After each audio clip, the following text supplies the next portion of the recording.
Baik, Assalamualaikum warahmatullahi wabarakatuh. Kami dari kelompok 4 ingin mempresentasikan tentang diskusi kami mengenai sosial eksperimen yang berjudul mengidentifikasi pemahaman siswa dan mahasiswa dalam materi pentingnya status kewarganegaraan dengan dosen pengampu yaitu Ibu Zenita Kurnia Putri. Kami dari grup 4 beranggotakan pertama yaitu ada Mu'alim Mulfitorik, selanjutnya Dewi Gandari, yang ketiga ada Denny,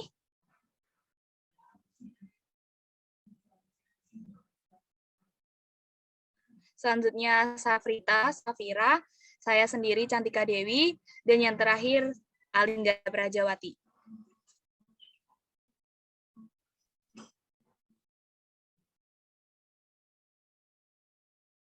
Berikut ini yang merupakan latar belakang dari sosial project eksperimen yang kami lakukan. Kita sebagai mahasiswa dan siswa pasti tidak asing dengan status kewarganegaraan, di mana kalau di Indonesia ini disebut dengan WNI atau warga negara Indonesia. Selama ini kita tahu bahwa setiap orang yang lahir di negara ini akan menjadi warga negara ini juga. Namun itu hanya pengetahuan sekilas saja, karena pada dasarnya status kewarganegaraan didapat tidak hanya dengan cara lahir di suatu negara, namun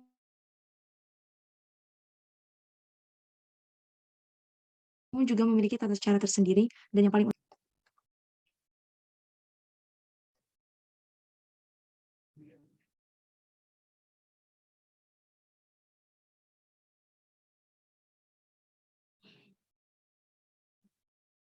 Nah, berikut ini merupakan rumusan masalah dari sosial eksperimen yang dilakukan.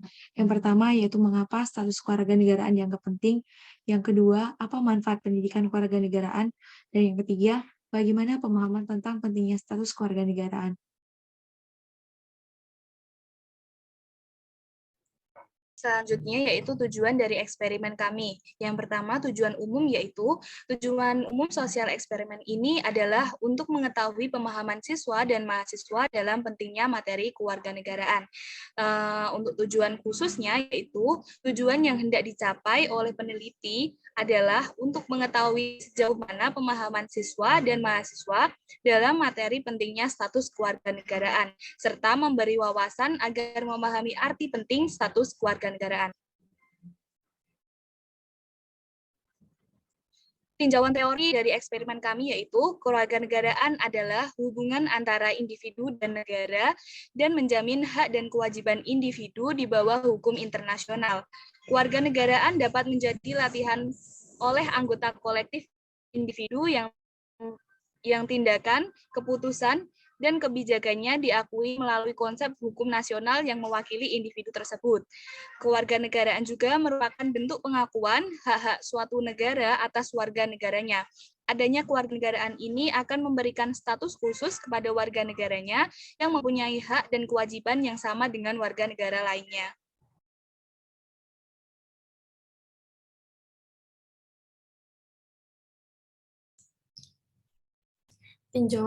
Tinjauan teori. Menurut Undang-Undang Kewarganegaraan Nomor 12 Tahun 2006, asas-asas kewarganegaraan yang bersifat umum atau universal yaitu asas ius sanguinis, law of the bold, yang menentukan kewarganegaraan seseorang berdasarkan keturunan. Yang kedua, asas ius soli, law of the soil, yang menentukan kewarganegaraan seseorang berdasarkan negara tempat kelahiran.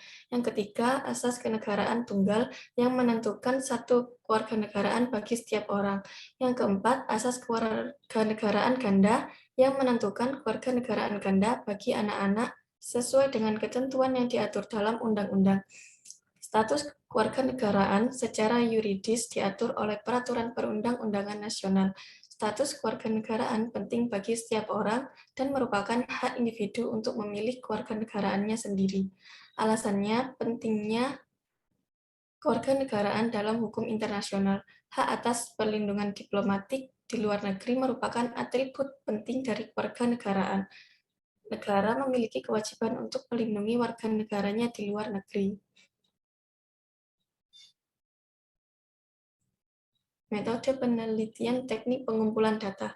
Yang pertama, data subjek penelitian diperoleh oleh GFROM atau Survey Online yang lebih efektif dan efisien dalam berinteraksi dengan subjek penelitian. Yang kedua, pengumpulan data mengenai materi status kewarganegaraan dilaksanakan dalam waktu 2 minggu sebelum dimulainya eksperimen. Yang ketiga, eksperimen dilakukan dengan memberikan pertanyaan-pertanyaan serta pendapat subjek mengenai pemahaman materi status kewarganegaraan.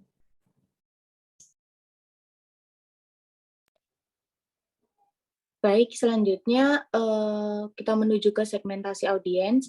Untuk segmentasi audiens ini berkisar pada usia 16 hingga 25 tahun.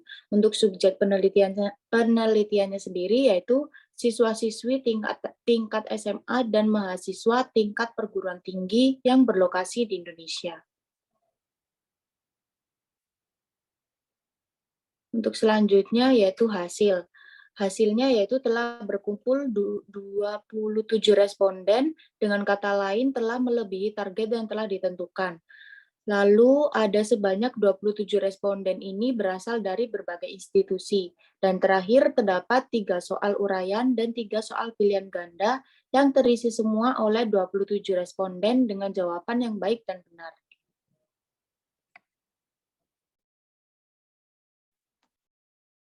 Kemudian untuk hasil, kami mendapatkan beberapa responden yang berasal dari berbagai institut, mulai dari universitas dan juga SMA, walaupun di sini terdapat siswa SMA yang hanya ada satu. Selebihnya berasal dari Universitas Brawijaya, kemudian Universitas Negeri Jogja, Universitas Negeri Malang, dan UNTAG. Untuk kelompok umur dari mahasiswa-mahasiswa tersebut yaitu sebanyak 18 orang sebanyak 5 orang berumur 18, 18 orang berumur 19 tahun.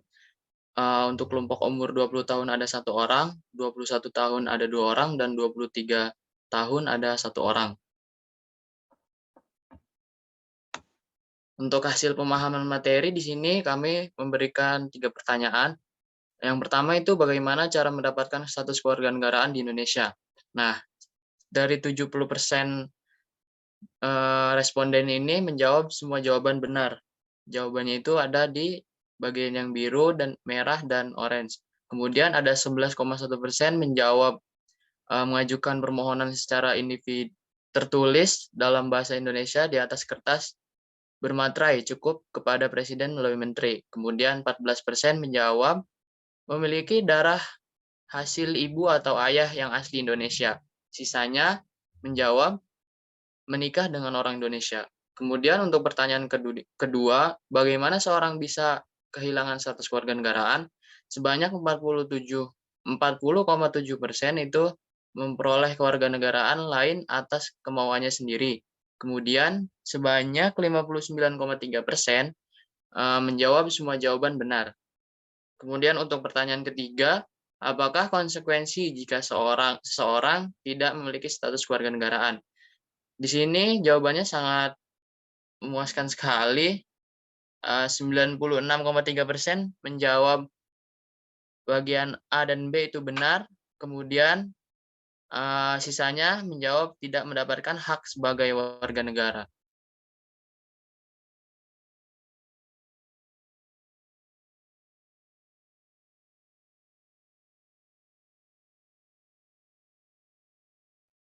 Selanjutnya untuk pembahasan.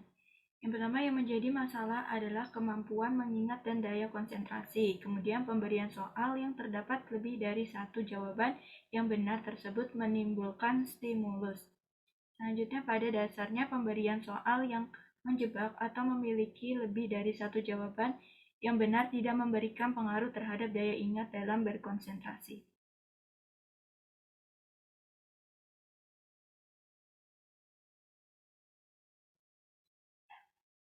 Selanjutnya kesimpulan. Berdasarkan hasil yang diperoleh melalui Google Form atau survei online, maka dapat diambil kesimpulan bahwa dalam hal ini pemberian soal yang menjebak atau memiliki jawaban benar lebih dari satu sedikit berpengaruh terhadap kemampuan mengingat dan konsentrasi pada tingkatan sekolah SMA hingga perguruan tinggi dengan rentan usia 18 hingga 23 tahun.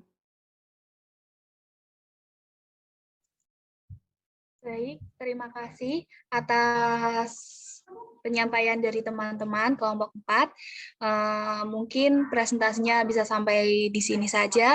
Atas kurang lebihnya kami mohon maaf. Wassalamualaikum warahmatullahi wabarakatuh.